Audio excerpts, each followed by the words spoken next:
Welcome to this guided meditation on the parable of the prodigal son. Find a space where you can be quiet and undisturbed. Make yourself comfortable.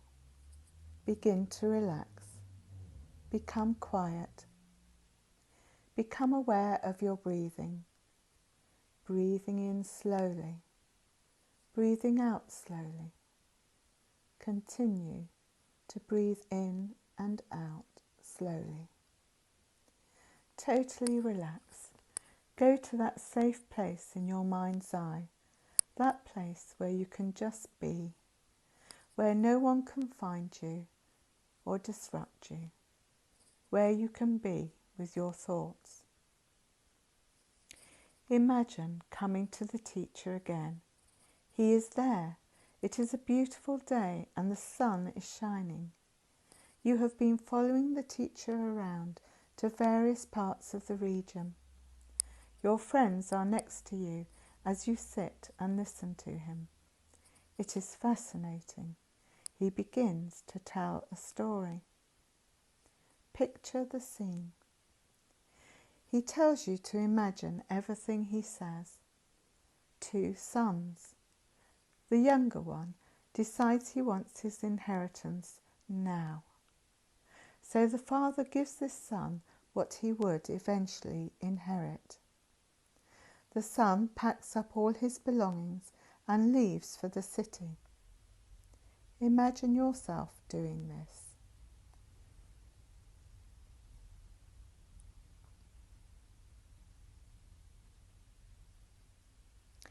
The son loves city life.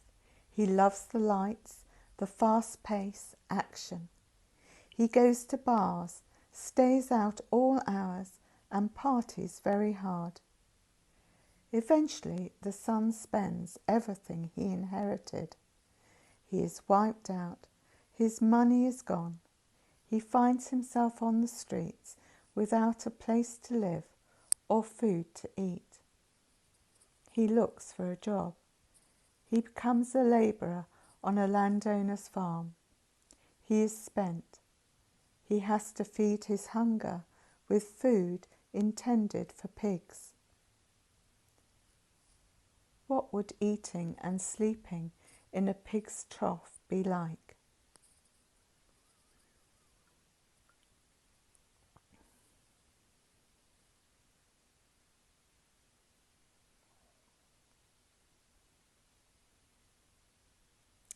He is lying there hungry.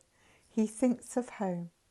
He thinks of his bed, the warmth, the food, the security. He makes a decision. He will go back home and ask his dad to take him back. He will work for his dad like a hired hand. His dad treats labourers better than this landowner. He begins the trip back home. He wonders if he will be accepted. What is the journey like?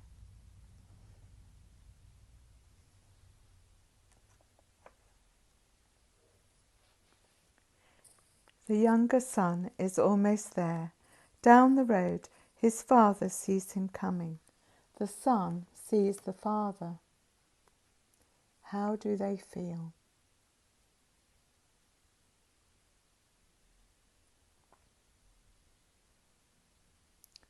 The father runs back to the house and announces, "Prepare for a welcome home party."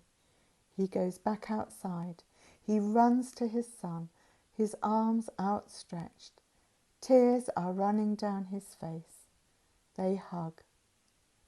Watch the scene unfold.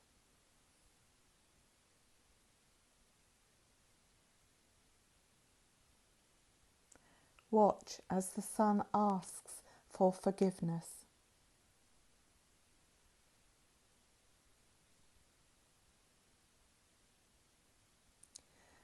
Watch the father respond with unconditional love.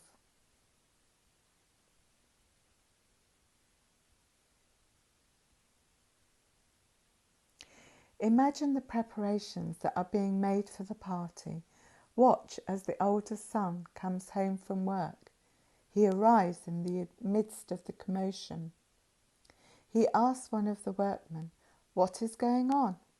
"Your brother has come home, and your dad is so happy that he's throwing a party." "What?" the son replies. "For my brother, who took off with dad's money and left me to take care of everything." He refuses to go into the house. He is very angry. Watch the older son.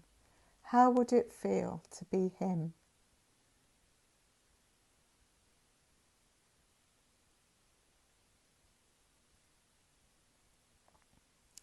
The father sees his older son outside. He goes out to talk to him. The father says to him, "Isn't it great that your brother is back?" His older son moans, "You really aren't taking him back, are you? He left us, remember? Remember the pain, the hurt, the anger. How can you just forget all that? I'm the one who stayed, but you've never thrown me such an extravagant party."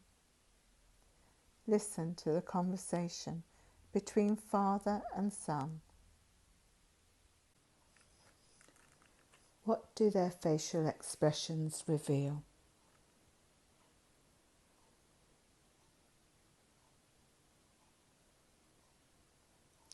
The father looks into the son's eyes. He replies, "You are right. It was very painful when your brother left. But he is back now, and I want to rejoice that he finally came to his senses. Listen, I know you have always been there for me. Everything I own is yours. Don't ever forget that. I haven't forgotten. But we have to celebrate and rejoice. This brother of yours was dead, and he has come back to life. He was lost and is found." What does it mean to say that the younger brother was dead?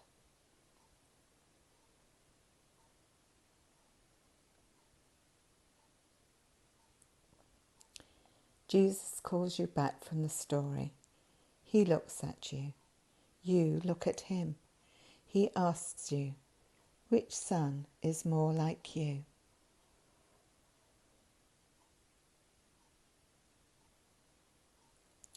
Answer him. Talk to him about the story.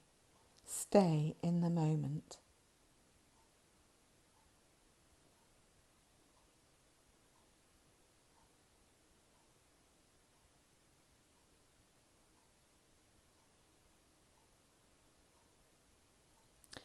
It is time to re-enter this space. Say goodbye for now. Ask Jesus to lead your way into the rest of the day. Say thank you. Come back gently. Open your eyes. Remember. Look at the images you received by email. Which one resonates with you the most? Write your reflections in your journal.